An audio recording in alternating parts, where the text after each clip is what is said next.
Hello, Excel school Adgaon, त्यांचे sir आहे Jalinder sir.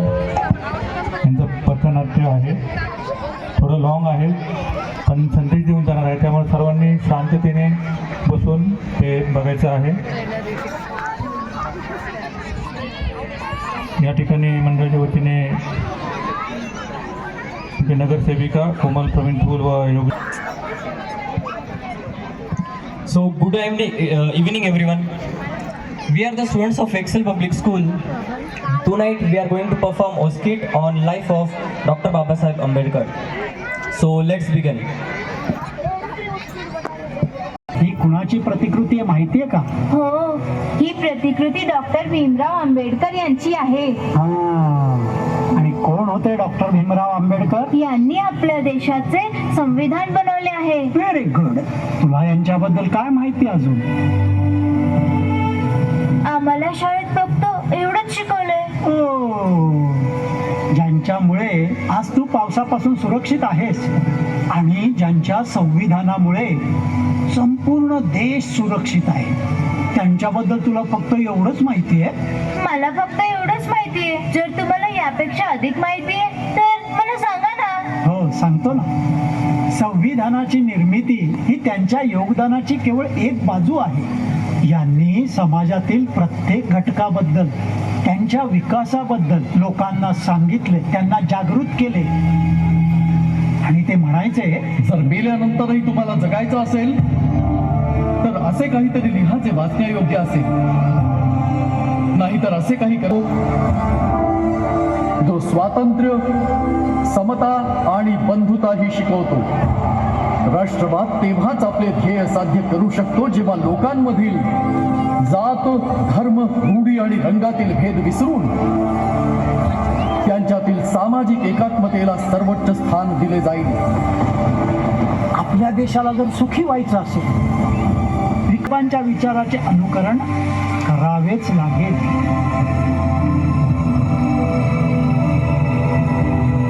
ती पण एक अशीच अवकाळी मुसळधार पावसाची रात्र होती, 14 एप्रिल 1891, जेव्हा बाबासाहेबांचा जन्म झाला.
पण ह्योच चोर आपल्या सगळ्यांच्या आयुष्यात उजेड घेऊन येणार बघताना आपल्या कुळाची तेजस्वी ज्योत प्रकटली.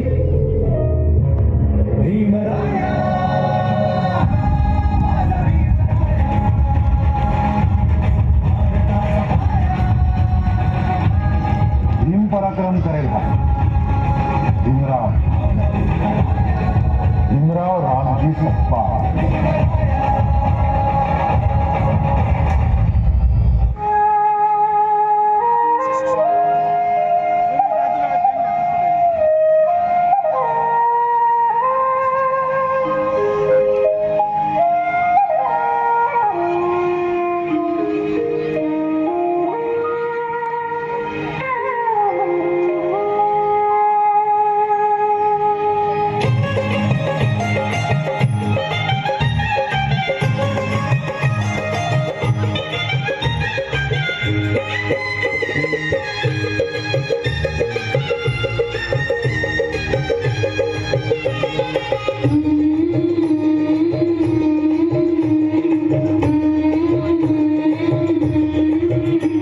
दैवाच्या चांदण्यात हृदयाच्या पाळण्यात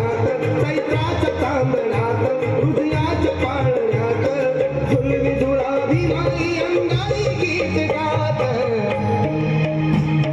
जो बाळा जो जो रे जो जो बाळा जो जो रे जो जो बाळा जो जो रे जो जो बाळा जो जो रे जो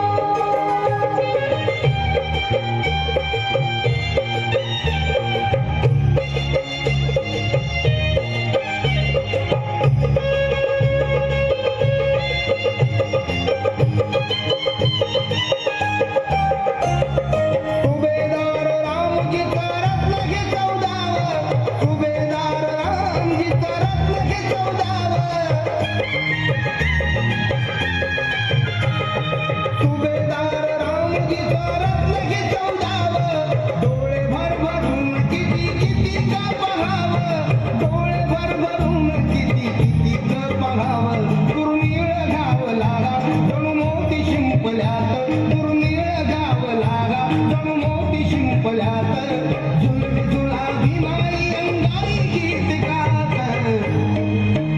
हे जो बाळा जो जो रे जो जो बाळा जो जो रे जो जो बाळा जो जो रे जो जो बाळा जो जो रे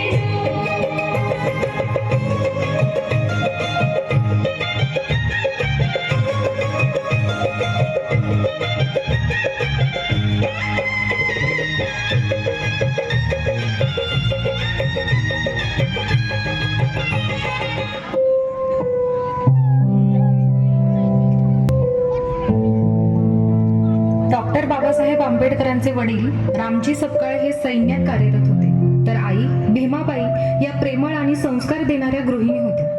बाबासाहेब आपल्या आई वडिलांचे खूप लाडके होते. लहानपणापासूनच त्यांना चांगले संस्कार मिळाले. त्यांच्या वडिलांनी त्यांना शिस्त, प्रामाणिकपणा आणि शिक्षणाचे महत्त्व शिकवले. तर आईने प्रेम, काळजी आणि संस्कार दिले. पण त्यांच्या घरची परिस्थिती खूप साधी होती.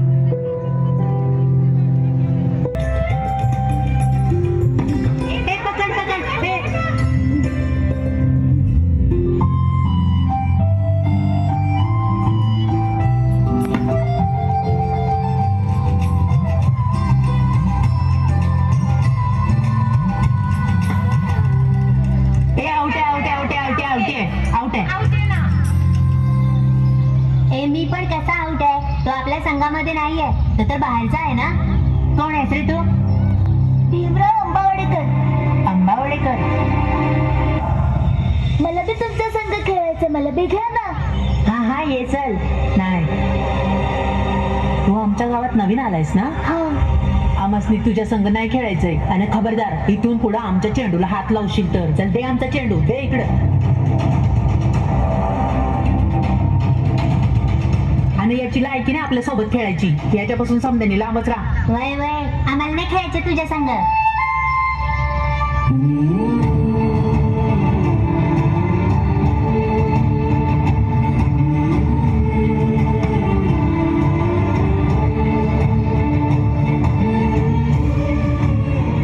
असूनही त्यांच्या कुटुंबाने शिक्षणाला सर्वात जास्त महत्त्व दिले. त्यांच्या वडिलांनी त्यांना शिक्षणाचे महत्त्व समजावून सांगितलेच आणि पुढे शिकण्यासाठी प्रोत्साहन सुद्धा दिले. त्यामुळे भीमराव धैर्याने आणि जिद्दीने शाळेत जाण्यास तयार झाले.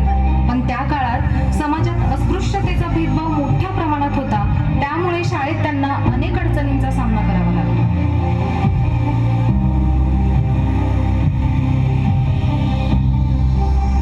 अरे आनंदा, बाळा, भीम, अरे हाय कुठं तुम्ही समधी जण?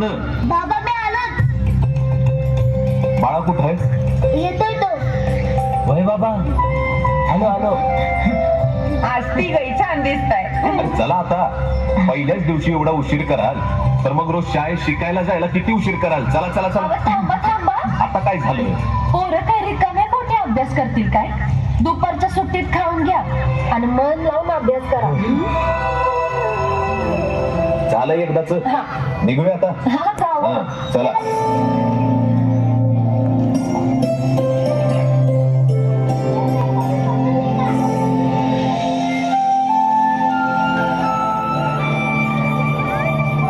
नमस्कार. हो, नमस्कार. मुख्याध्यापकांचं ऑफिस कुठे? मुलांना शाळेत घालायचे. बरं, या मी तुम्हाला दाखवतो. धन्यवाद. या.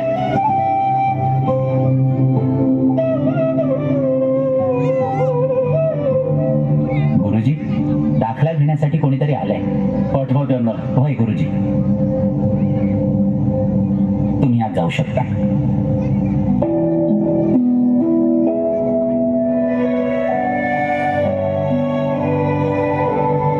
गुरुजी नमस्कार. मुलांना शाळेत दाखल करायचं होतं. या मुलांची नावं सांगा बरं. बाळाराम, आनंदराव, भीमराव. आणि आडनाव? काय?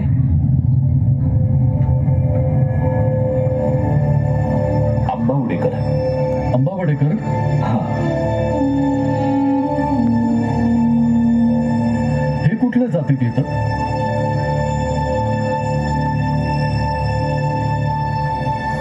अरे भीम सोड, भीम सोड. या वर्गात मला गुरुजींनी बसायला सांगितलंय. मी नाही जाणार इथून. आम्हाला माहिती तू कोण आहेस. गटरातून चेंडू काढणाऱ्या पोराला आम्ही नाही ते बसू देणार. सोड.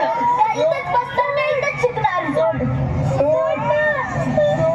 नाही सोडणार. अरे भीम सोड. आम्ही नाही सोडणार. सोड भीम. अरे भीम सोड. सोड. डोका फिरलाय का रे तुझा? आणि तुझी एवढी हिंमत, तू ह्या मुलांसोबत मारामारी करणार? चल निघ. आत्ताच्या आत्ता या वर्गामधून बाहेर जा. पण गुरुजी, मला तर याच वर्गामध्ये बसायला सांगितलं होतं. दाखला झालाय म्हणजे काय पूर्ण वर्गाला विकत घेतलंस का? मी सांगितलं ना, चला निघा बाहेर. पण गुरुजी, आम्ही बाहेर कसं शिकणार? इथून बाहेर निघायचं, बाहेर जाऊन आपलं बसस्थान मांडायचं आणि तिकडे जाऊन शिकायचं. पण गुरुजी, सगळी मुलं तर आताच बसतात, मग आम्हीच का बाहेर बसायचं? उलट उत्तर देतोस, मला प्रश्न विचारतोस. चला निघा बाहेर. चला आपण जाऊ. चला. चल.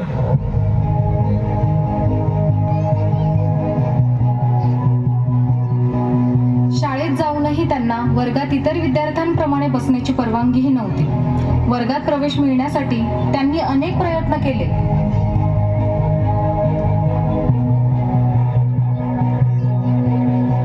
चला आपली आपली पुस्तकं काढा आणि अभ्यासाला बसा. भीम, इकडे.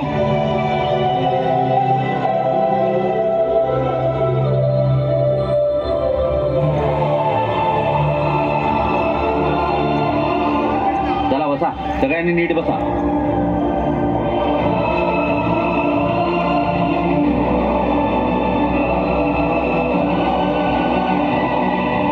दादा, काय लिहिलंय ते समजतच नाहीये.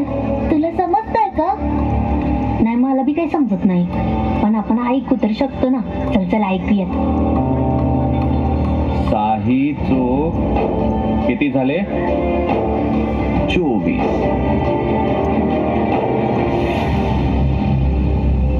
तर मुलांनो सांगा, 2 माणसं 2 तासामध्ये एका शेताची कापणी करतात, तर 4 माणसं 2 तासामध्ये किती शेताची कापणी करतील? गुरुजी, काहीच ऐकायला येत नाहीये. गुरुजी, खरंच काहीच ऐकायला येत नाहीये. मला पण काही ऐकायला येत नाहीये.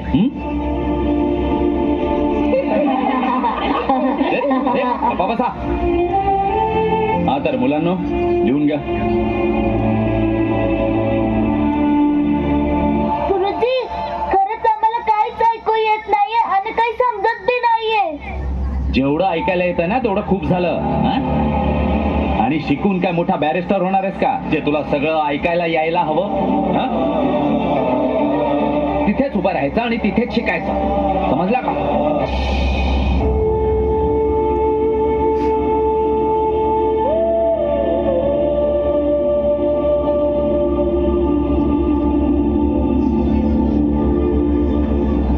चला, पोरांनी शाळेत दाखल करून झालं.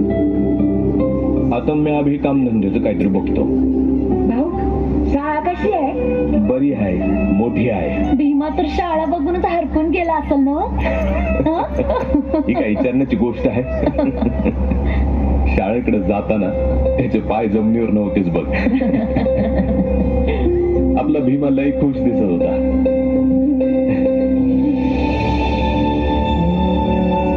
भीमा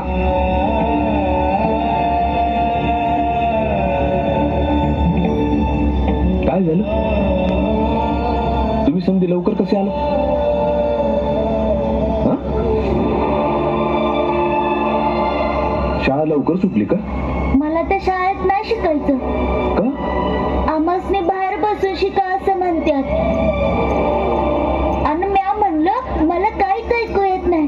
तेव्हा गुरुजी म्हणले शाळा शिकून काय बॅरिस्टर बनणार आहेस? माझी काय बी चूक नव्हती बाबा. शांत बाळा नको रडू.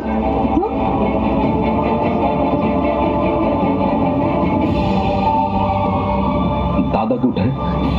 माहित नाही बाबा, पण भीम बरोबर म्हणतोय. आम्ही नाही शिकणार त्या शाळेत.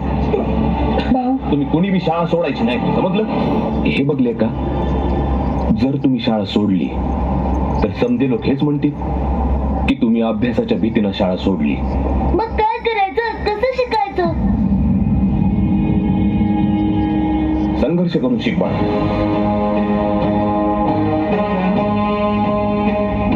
नाहीतर पळकुटे म्हटले जा. म्हणूनच मी तुम्हा समद्यांना सांगतोय, आता माघार नाही. उद्यापासून तुमचा पहिला संघर्ष हाच असेल की तुम्ही सगळे वर्गाच्या बाहेर बसून नाही तर वर्गाच्या आत बसून शिकायचं, समजलं?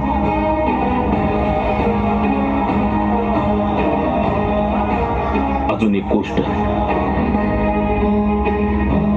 मनात एक खुणगाट बांधून ठेव. ज्ञान मिळवायला तुला किती भी संघर्ष करायला लागते, कठीणातला कठीण, तो संघर्ष तुला करावा लागल आणि विजय बी मिळवावा लागल. हीच तुझी सगळ्यात मोठी परीक्षा आहे. आणि उद्यापासून तुला हे समज करावं लागेल. उद्यापासनं म्या वर्गाच्या आतच बसून शिकणार. शाब्बास पठ्या.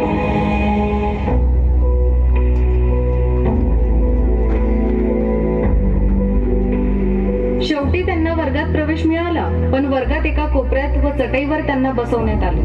जर त्यांनी फळाला हात लावला तरी फळा धुवून काढण्यात येत असे. पाणी पिण्यासाठी सुद्धा त्यांना शिक्षक किंवा इतर कोणीतरी वरून पाणी ओतून देत असे, कारण त्यांना घागरीला हात लावण्याची परवानगीही नव्हती. पण अशा कठीण परिस्थितीतही भीमरावांनी शिक्षण मात्र सोडले नाही.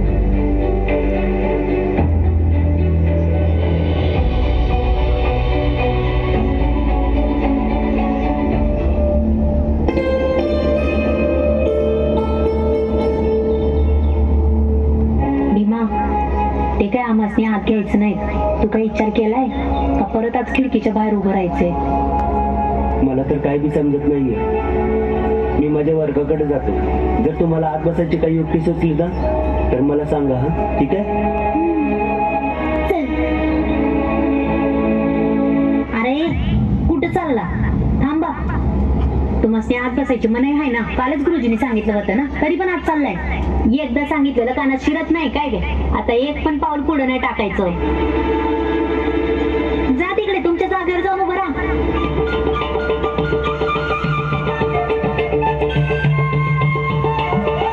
दादा तू बी असं झोप. ही पोरं अशी ऐकायची नाही. अरे हे काय करतोय? चलो असं नाही, आम्ही आत कसं जायचं? रस्त्यातच झोपला हा तर. आता काय करायचं?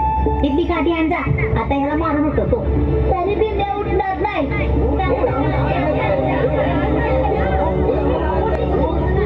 बाजूला वा बघू. हा काय मूर्खपणा आहे? ही काय झोपायची जागा आहे? गुरुजी म्हणतात की शिकायचं असेल तर बाहेर उभं राहून शिका. पण तिथनं काही ऐकू बी येत नाही आणि समजत बी नाही. त्यासनी म्हणलं तर ते म्हणाले शिकून काय बॅरिस्टर होणार आहेस? मग संधी पोरं माझ्या बरोबर वर्गाच्या बाहेर उभं राहून शिकतील, नाहीतर मी बी त्यांच्या संग आत बसीन. अरे असं कसं? तू कसं आत बसू शकशील? बरोबर बोलतोय तो पोरगा. एकतर सर्व मुलं बाहेर राहून शिकतील किंवा हा मुलगाही आत बसून शिकेल.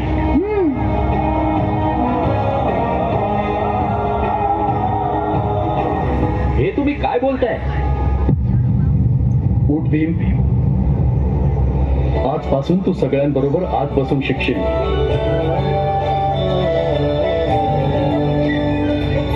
आणि एक गोष्ट लक्षात ठेव, पुन्हा असं काहीही करू नकोस, समजलं? होय गुरुजी.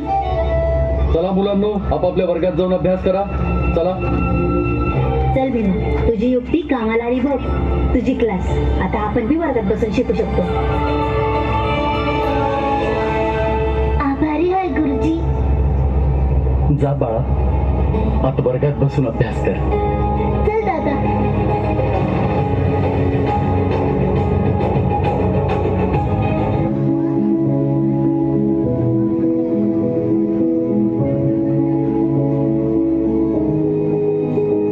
अनेक अडचणींचा सामना करूनही मॅट्रिक पर्यंत शिक्षण घेण्यासाठी डॉक्टर आंबेडकरांना अनेकांची मदत मिळाली व ते 1907 मध्ये शेवटी चांगल्या गुणांनी मॅट्रिक परीक्षा सुद्धा पास झाले. मी कृष्णराव अर्जुन केळुसकर. हो हो, तुमचं नाव ऐकून आहे. खूप मोठी लेखक आहेत. तुकारामांचं, बुद्धांचं चरित्र लिहिलंय. अहो अहो, माझी ओळख महत्वाची नाहीये, ते राहू द्या.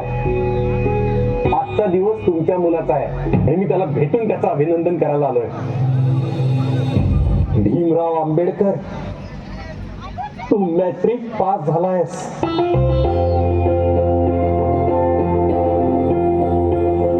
अभिनंदन बाळा, अभिनंदन. काय म्हणता, आमचा विवाह मॅट्रिक पास झाला? हो अहो, तुमचा मुलगा मॅट्रिक पास झाला. नमस्कार. केळुसकर गुरुजींकडून आमच्या कानाला आले, आम्हाला कार्यक्रम करायचा आहे. केळुसकर गुरुजी बोलले ना, भीमराव मॅट्रिक पास झालं ते, आणि आपल्या समाजातील पहिलं मॅट्रिक पोरग म्हणून भीमरावाचं कौतुक करायचं आहे. चांगलीच गोष्ट आहे, पण एकदम सत्कार. हो, एवढं अपडेट कोणी बी शिकलं नाही, आणि शिकावं म्हटलं तर बटू बी शिकू बी देत नाही. आता एवढी मोठी परीक्षा हा पोरगा देतो, त्यात पास होतो, लई थोर झालं. आता आपल्या समाजातील पोराचं कौतुक आपण नाही करत, कोण करणार? अहो, त्याचं काय सुभेदार, गावातल्या तरण्या लहान्या पोरांसमोर आजवर कुणी बी आदर्श नव्हता. भीमराव मॅट्रिक पास झाल्याचं जेव्हा त्यांना कळलं, तेव्हा त्यांना बी वाटेल की आपण बी शिकू शकतो, आपण बी शिकायला हवं.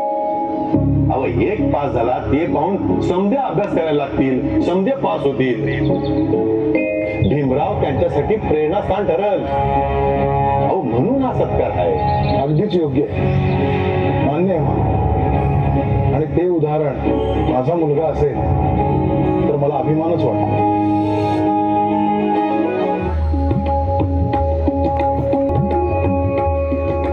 लहान वयातच सन 1906 मध्ये डॉक्टर बाबासाहेब आंबेडकर यांचा विवाह रमाबाई यांच्याशी झाला. त्या काळात बालविवाह प्रचलित होता, त्यामुळे शिक्षण घेत असतानाच त्यांनी कौटुंबिक जबाबदाऱ्या सांभाळल्या. रमाबाई यांनी अत्यंत कठीण परिस्थितीतही बाबासाहेबांना साथ दिली. त्यांच्या पाठिंब्यामुळेच बाबासाहेब आपल्या शिक्षणावर लक्ष केंद्रित करू शकले. यानंतर त्यांच्या आयुष्यातील सर्वात मोठं वळण म्हणजे उच्च शिक्षणासाठी मिळालेली शिष्यवृत्ती. बडोद्याचे महाराज सयाजीराव गायकवाड यांनी बाबासाहेबांची बुद्धिमत्ता ओळखून त्यांना परदेशात शिक्षणासाठी शिष्यवृत्ती दिली व परदेशात शिक्षण पूर्ण झाल्यानंतर बाबासाहेबांनी ठराविक कालावधीपर्यंत बडोदा संस्थानात नोकरी करावी अशी अटही घातली आणि बाबासाहेबांनीही ही अट मान्य करून उच्च शिक्षणाचा प्रवास निवडला.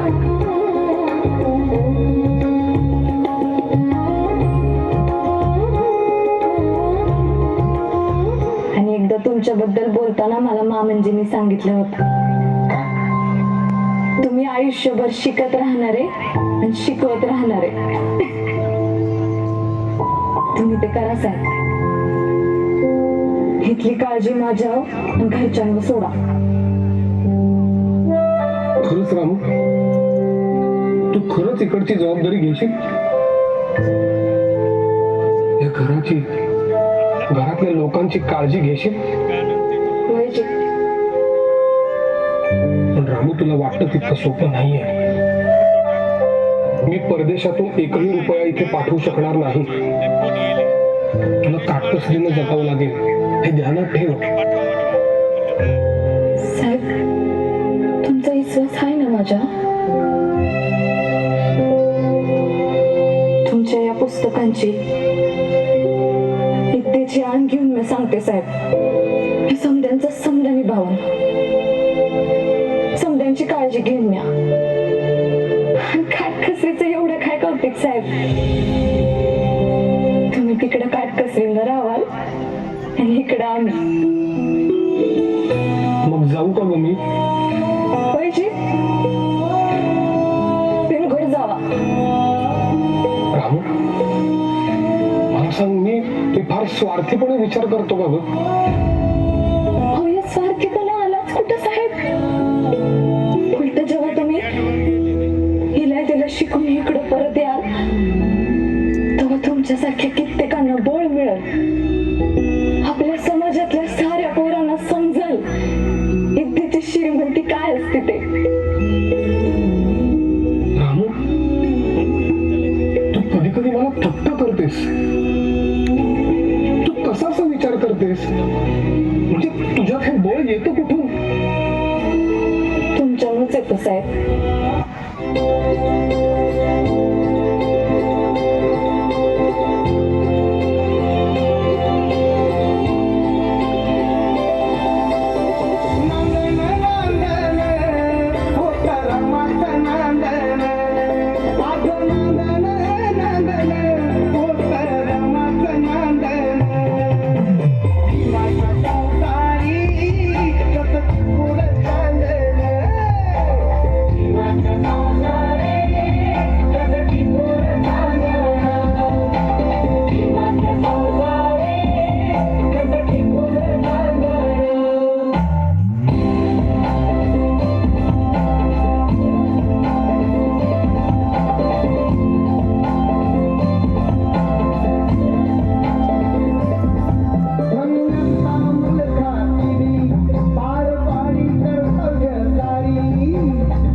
त्यांची पत्नी रमाबाई ह्या भारतातच होत्या.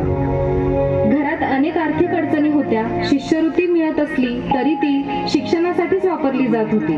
रमाबाई व कुटुंबाने खूपच हालअपेष्टा सहन केल्या. कधी कधी अन्नाचीही कमतरता भासत होती. तरी सुद्धा त्यांनी धैर्याने सर्व संकटांचा सामना केला. त्यांनी कधीही बाबासाहेबांच्या शिक्षणात अडथळा येऊ दिला नाही.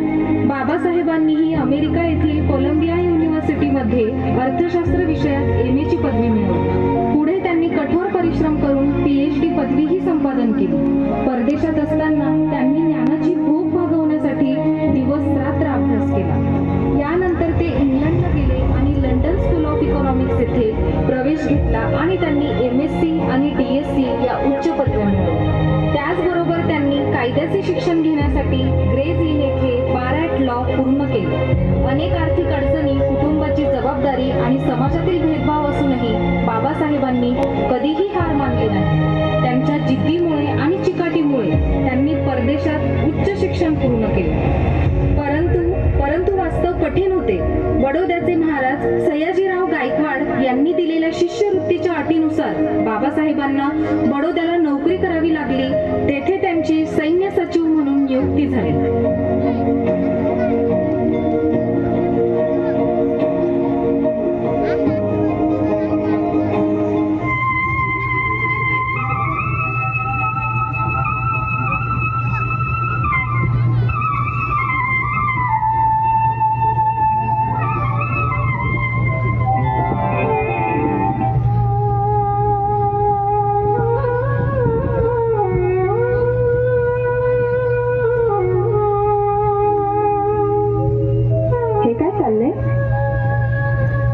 जाण्याची तयारी. जायलाच पाहिजे का? रामा, सयाजीराव महाराजांनी माझ्या शिक्षणाचा खर्च केला. त्यांनी दिलेल्या शिष्यवृत्तीमुळे मी परदेशात जाऊ शकलो.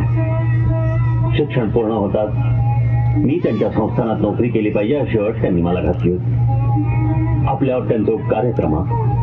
त्यांच्याकडे नोकरी करणं हे मी माझं कर्तव्य समजतो. तुमचं म्हणणं खरं आहे, पण काय?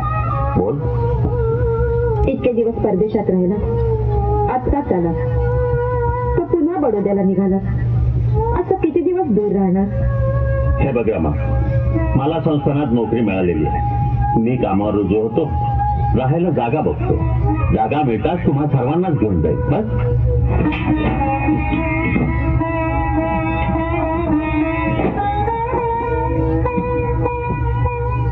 अरे शंकर जी, हे सामान घे. हॅलो साहेब. येतो राम राम साहेब. राम राम.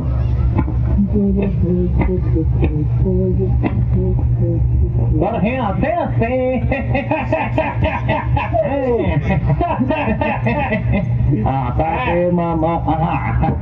काय पंत नाही म्हणजे बाटलीत काय आणलंय? ते विस्की का भांडी? हो साहेबराव, असल्या पेयांना उभ्या आयुष्यात कधी हात तरी लावलाय का? हो ना. मग काय आहे ते सांगून टाका. आपलं ते तुम्ही लोक काय म्हणते ते गाईकडे गाईच्या. अरे गोमूत्र. अहो तो महार यायचा ना ऑफिसात. हो म्हणजे सगळी शिवाशिव होणार.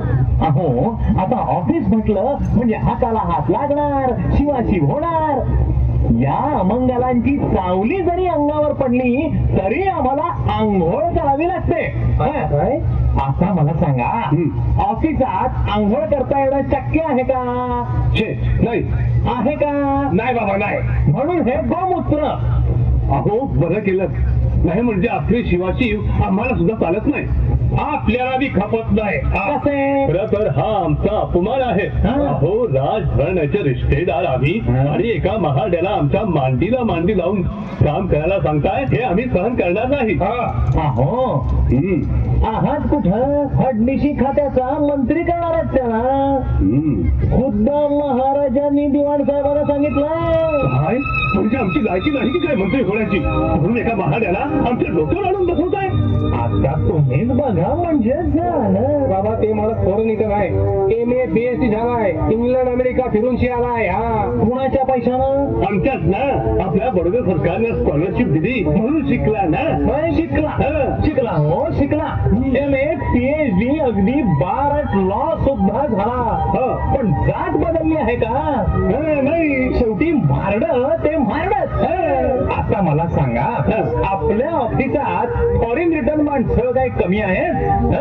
नाही म्हणजे 2-3 तरी नक्कीच मिळतील. हो हे बघा साहेब, मी तुम्हाला सांगून ठेवतो, आपण त्या आंबेडकरांचं काम अजिबात करणार नाही. अहो तो साहेब झाला म्हणून काय झालं? या बी नावाचा भोसले आहे, 96 खोलीचा मराठा आहे. आपण त्या आंबेडकरांचं काम नाही करणार.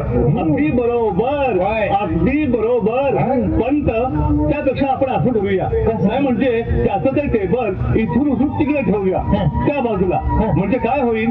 तो तिथून येईल, तिथंच बसेल आणि तिथूनच परत जाईल. म्हणजे शिवाशिवी होणार नाही.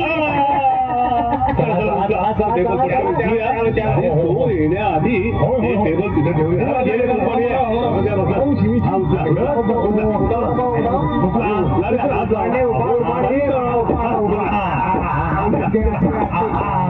हे अगदी बरं झालं.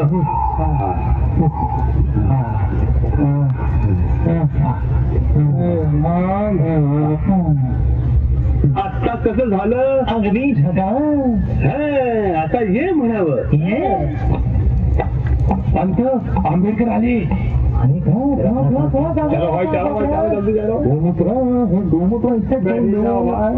अरे हे राहिले हा जाजर गुंडाळून ठेवायला हा.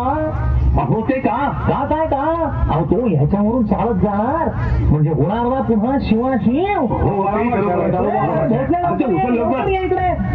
गुंडावून ठेव बघू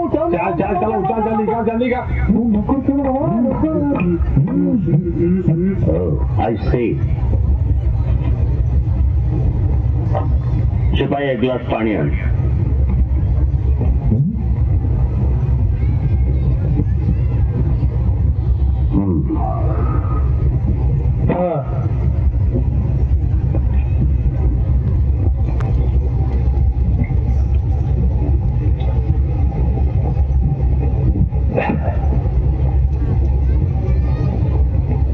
शिपाई काय अकाउंटच्या फाईल आण आणि हा ग्लास घेऊन जा. साहेब तो ग्लास तुमच्यासाठीच आहे, तुमच्याकडेच ठेवा. अच्छा ठीक आहे, फाईल आण. आणतो.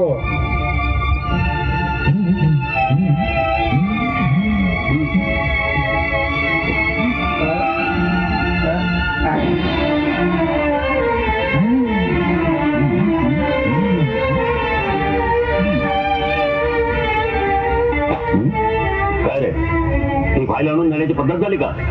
नीट टेबलावर आणून ठेवता येत नाही? अहो पण साहेब हे भोसले जरा आयावरी बापा. पंत येतो साहेब.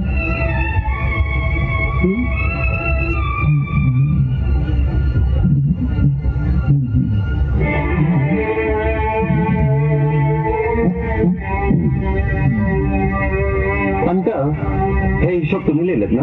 हो साहेब. या सर्व आयटम्सच्या रिसिप्ट आहेत की नाही? हो आहेत. आहेत. मग इथे रिसिप्ट नंबर का नाही? चुकून राहिले असतील मग लिहितो. ताबडतोब आपल्या घ्या काका घ्या.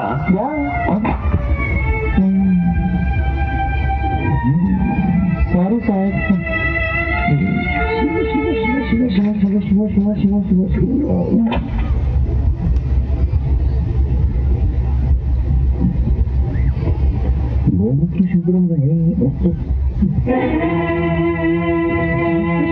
साहेबराव इकडे या. हॅलो साहेब.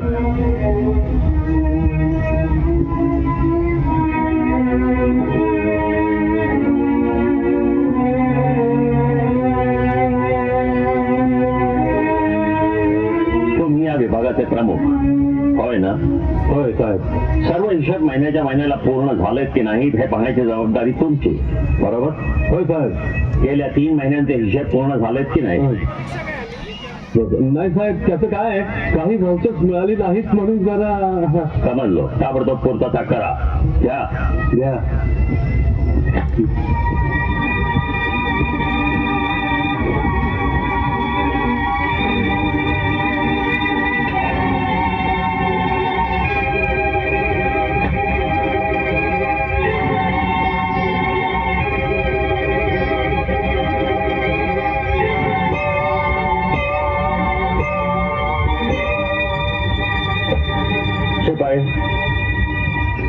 हे फाईल ठेवून दे. मी लायब्ररीत जातोय.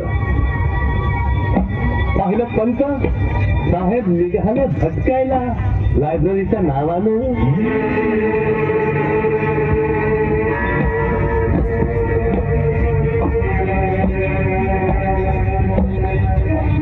पंत हे गोमूत्र शिंपडून घ्या सर्व ऑफिस मध्ये. माझ्या येण्यानं ऑफिस विटाळलं असेल तुमचं. माणसाचा स्पर्श चालत नाही तुम्हाला आणि गाईची लघवी चालते तीर्थ म्हणून प्यायला. असा शिंपडेत येतो मी.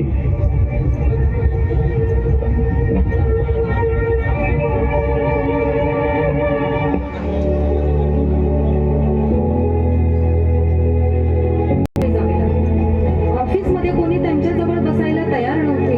पाणी देण्यासाठीही लोक टाळाटाळ करत होते. राहण्यासाठी घर मिळत नव्हते. ही परिस्थिती त्यांच्या मनाला खूप वेदना देणारी होती. अखेरीस या अपमानास्पद वागणुकीमुळे बाबासाहेबांनी बडोद्याची नोकरी सोडली आणि मुंबई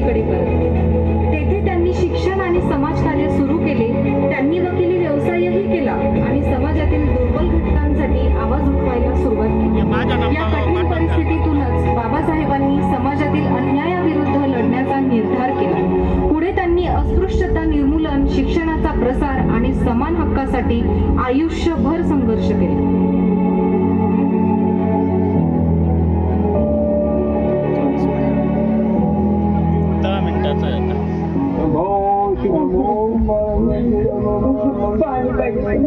अरे शिक्षा सांभाळ का समोर महारी आहे. महाराज माझ्या लेकराला थोडंसं पाणी देतात. लय चाललेलं आहे होते. तुला पाणी पाहिजे. पाणी लेकरू लई चाललेलं आहे हो माझं. थोडस पाणी द्या की द्यायला. पाणी काय महाराजांसाठी नाही आली मोठी लेकरा तुला प्यायला पाणी कुठं राहणार मी. कुठं राहणार तुला पाणी. पाणी कुठं राहणार. कुठं राहणार तुला पाणी.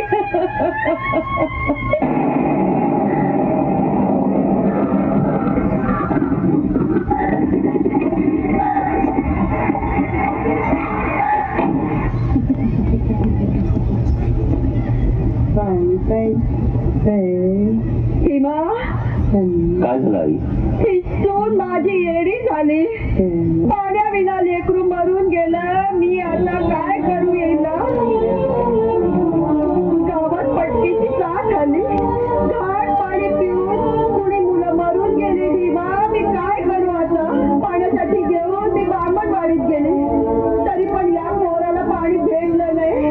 असे पोर मरून गेलं आणि ही माझी सून येडी झाली. भीमा याचा न्याय कोण देईल मला. भीमा कोण देईल. पाणी पाहिजे तुला.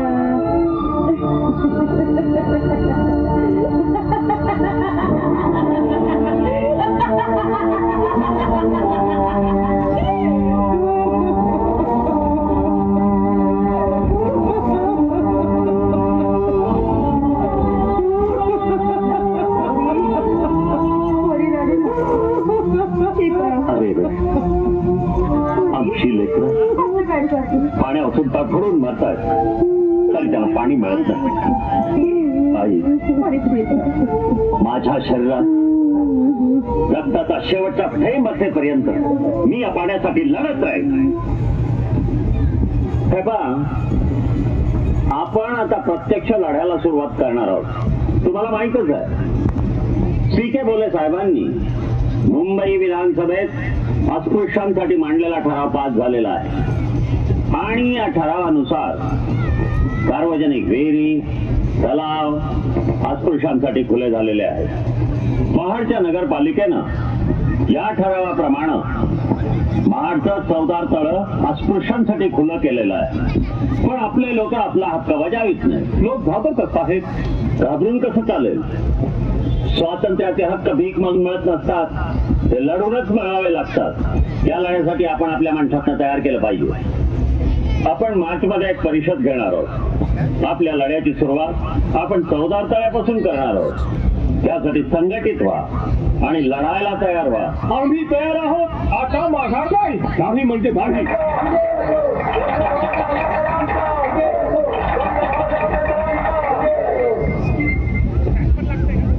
बंधू आणि भगिनींनो, माझ्या कोकणच्या भूमीत महाड येथे ही आज आपली परिषद होत आहे. या गोष्टीचा मला आनंद वाटतो. माझा पहिला श्री गणेश आम्ही दापोलीच्या शाळेत केला. एकेकाळी अस्पृश्य जातीतील मंडळीने हा प्रदेश अगदी गजबजलेला होता आणि शिक्षणात पुढारलेला होता. आणि ही उन्नती लष्करी पेशामुळे झाली होती. या अस्पृश्य समाजाच्या सहाय्याशिवाय ब्रिटिश सरकारचा या देशात शिरकाव सुद्धा झाला नसता. या अस्पृश्य समाजाला लष्करात घेणं सरकारनं आता बंद केलं आहे. लष्कर भरतीवरील ही बंदी उठवण्याचा आपण आटोकाट प्रयत्न केला पाहिजे. अस्पृश्य वर्गाची सुधारणा होण्यासाठी त्यांच्या मनावर जो जुन्या खोलकर अनिष्ट विचारांचा गंज चढलाय तो धुवून निघाला पाहिजे.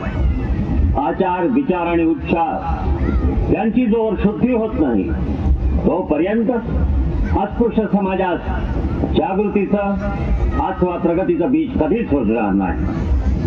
ती न व्हावी हा जर आपला हेतू असेल तर अस्पृश्य वर्गाच्या लोकांनी सरकारी नोकरीत आपला जास्त प्रमाणात शिरकाव होईल अशी व्यवस्था करायला पाहिजे. त्यास्तव बहिष्कृत लोकांनी प्राथमिक शिक्षणाकडे दुर्लक्ष करू नये. त्याचप्रमाणे उच्च शिक्षणाकडेही विशेष लक्ष पुरवावं. दुसरी गोष्ट, मृत जनावराचं मांस वर्ज करण्याची प्रतिज्ञा करा. आपण आपापसातील उच्च नीच भावना सोडून द्या. महारांना गावात इज्जत नाही, मानमरातच नाही, त्यांचा स्वाभिमान नष्ट झाला. शेळ्या आणि उष्ट्या तुकड्यासाठी माणुसकी विकणं ही गोष्ट मोठ्या लाजेची आणि शर्मेची आहे. वडिलांची री ओढणं हा महामंत्र सोडा. सर्व जुनं ते सोनं म्हटलं तर नवी सुधारणा कधीच होणार नाही. माझ्यापेक्षा मुलं काकणभर सरस असावी असं जे आईबाप म्हणत नाहीत त्यांच्यात आणि पशुच्या जण्यात काहीच फरक नाही. स्वावलंबन शिकावं, स्वाभिमान धरावा, स्वत्वाची जाणीव ठेवली पाहिजे. तरच आपला उद्धार होईल. तरच आपला उद्धार होईल.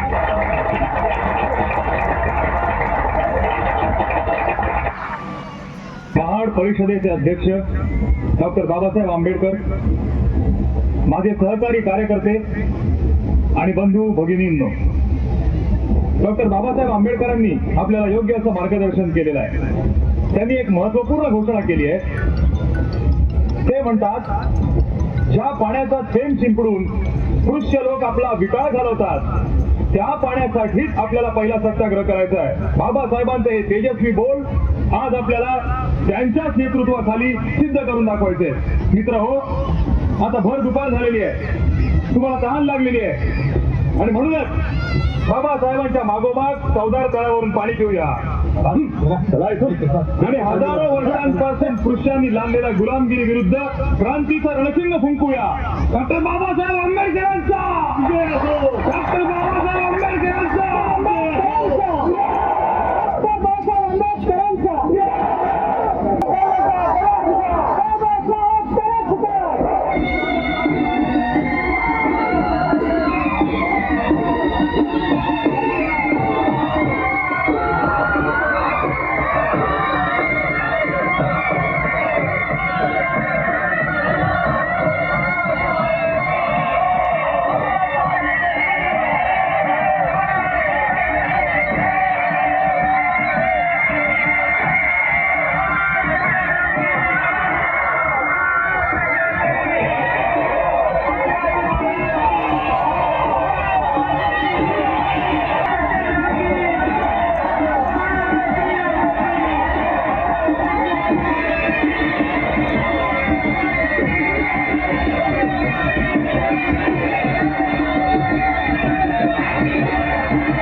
पाणी घेतले आणि तो हक्क सर्वांसाठी असल्याचे जाहीर केले. हा क्षण इतिहासात एक मोठा टप्पा ठरला.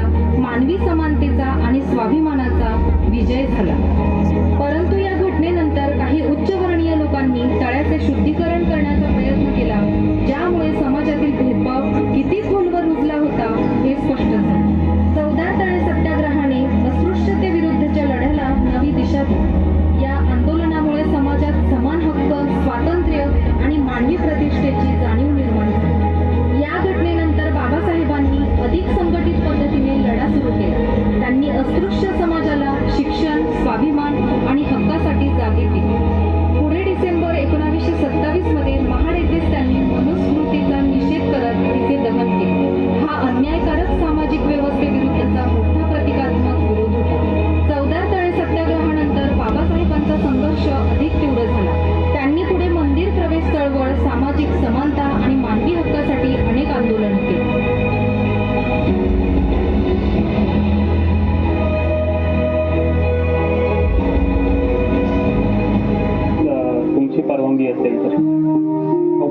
काय त्यात दिनदिक्कतपणे विचारा.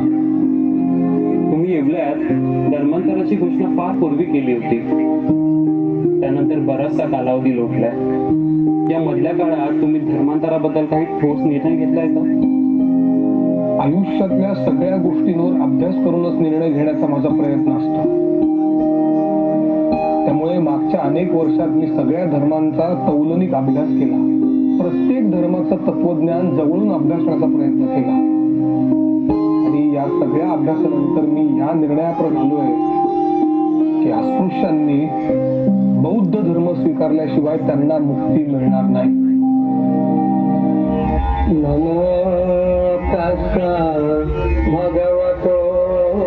हिंदू धर्माचा त्याग मी जरूर केला, पण मी माझ्या हिंदू आया बहिणींचा त्याग करू शकलो नाही.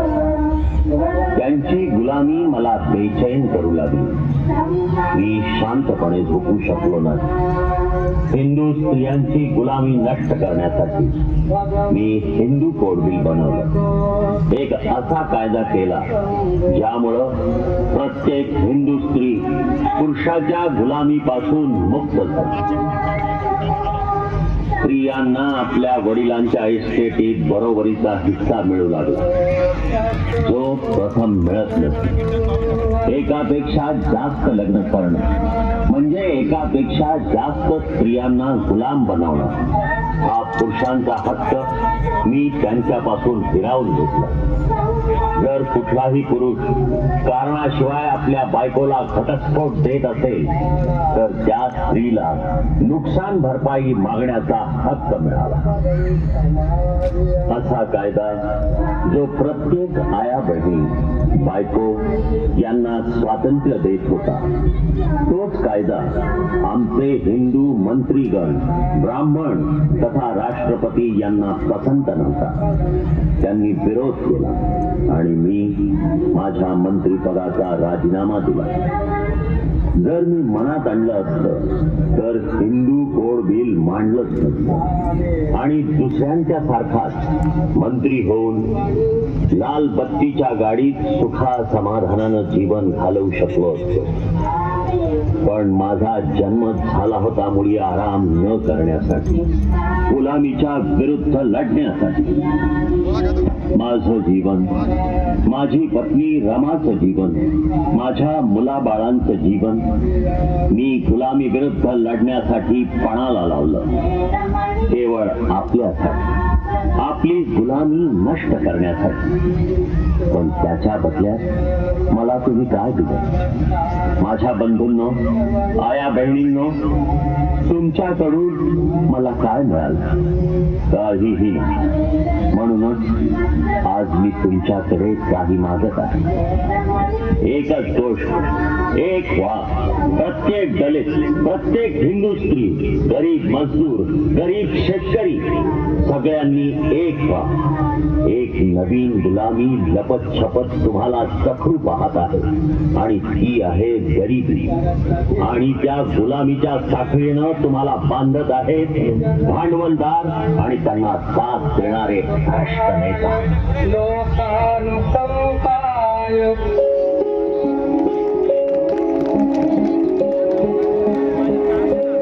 क्रांती सूर्य तू, शिल्पकार तू, भारताचा बोधिसत्व मूक नायका.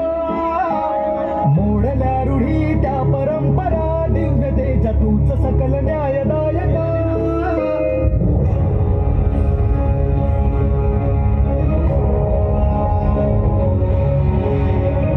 सूर्य तू, शिल्पकार तू, भारताचा बोधिसत्व मूक नायका. मोडल्या रूढी त्या परंपरा, दिव्य तेजा तूच सकल न्यायदायका. जीवन तुझे आम्हास प्रेरणा, नाही दिशा तुझीच गर्जना. गर्जना भीमराया.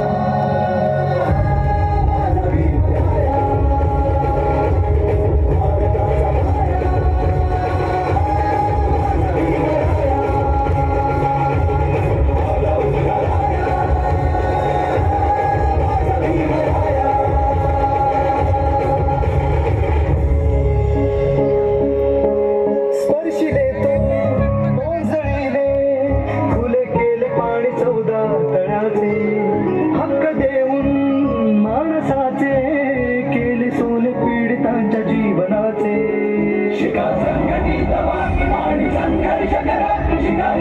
आणि संघर्ष करा मार्ग भीमराया माझा भीमराया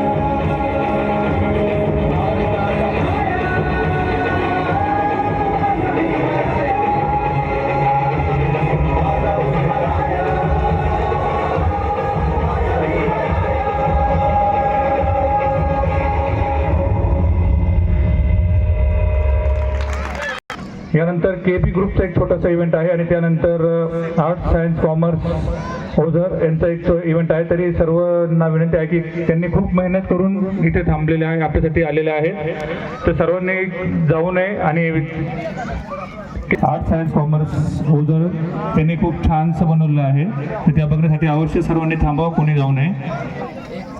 अतिशय सुंदरसा हा परफॉर्मन्स. यानंतर केबी ग्रुपतर्फे प्रेझेंटेशन ओझर